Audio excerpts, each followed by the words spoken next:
Right, so objective in this tutorial will be to create another method in external class that will create and use objects.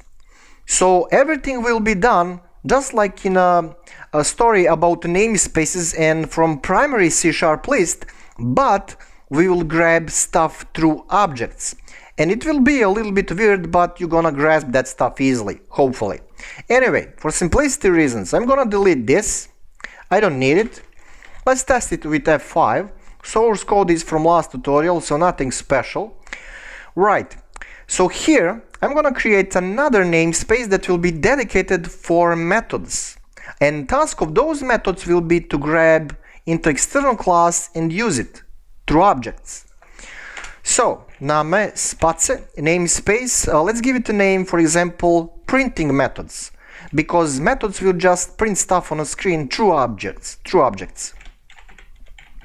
Printing methods. Okay.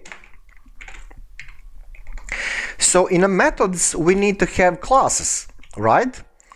So class printer.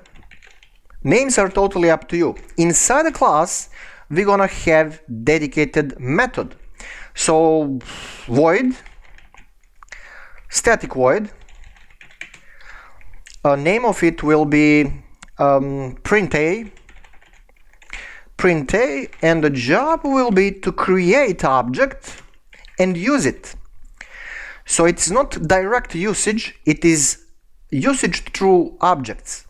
What was the class? Well, external class, and that class is in learn.ts. So let's see, can we reach it? External class, okay, based on that we are going to create object with some name. Generic object, let's say. On the right side, new, and then again, external class.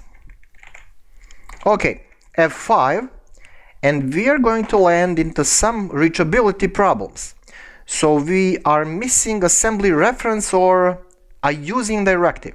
Using directive means we are missing stuff at the top of our script.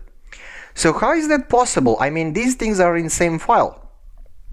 Well, yeah, but actually we don't have like direct connection between printing methods and learn.ts.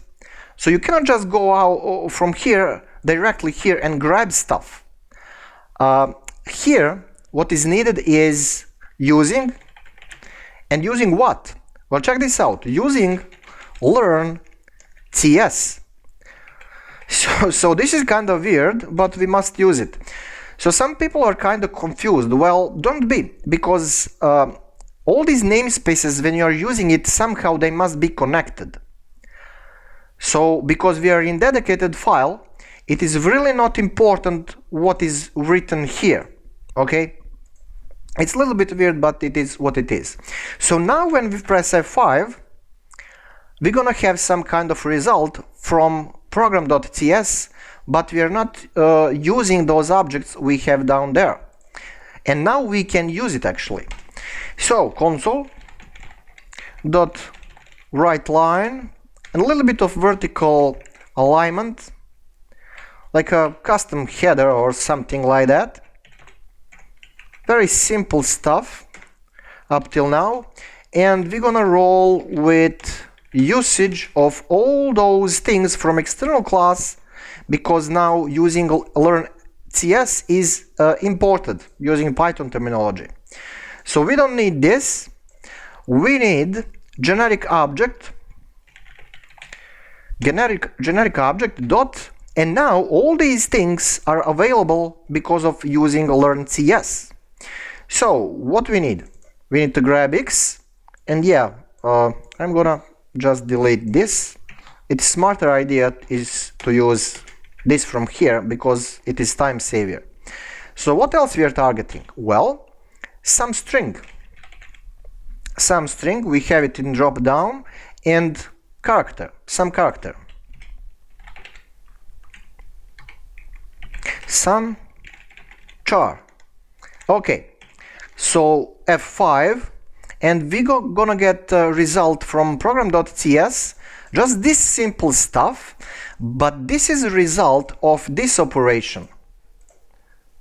Just a second. From this operation, because here we have first object that is reaching to external class that is in learn.CS namespace, and that's cool. But right now we do have dedicated method in a printing methods namespace. So we need to include this method, this namespace in a program right here with using printing methods. Okay, and now we are going to use it. How? Well, we will just call this printer class directly here. So printer class a dot, and in listing we don't have anything, which is kind of problem. Why is that problem? Well, the thing is that this class printer must be publicly available. So let's give it a public here. Okay, again a dot, and again same problem. Well, again this method must be also publicly available. So this is kind of weird, but we must use it.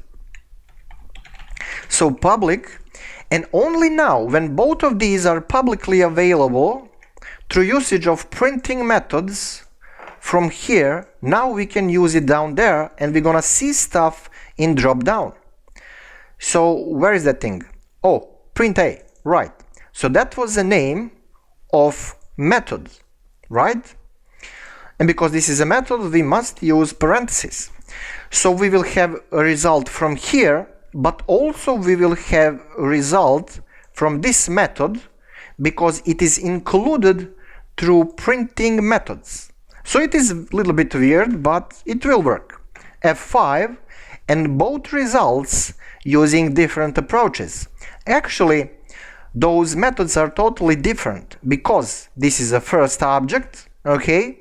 And here we are using generic object. So generic object is right click, go to implementation from here. How many times you can call this method?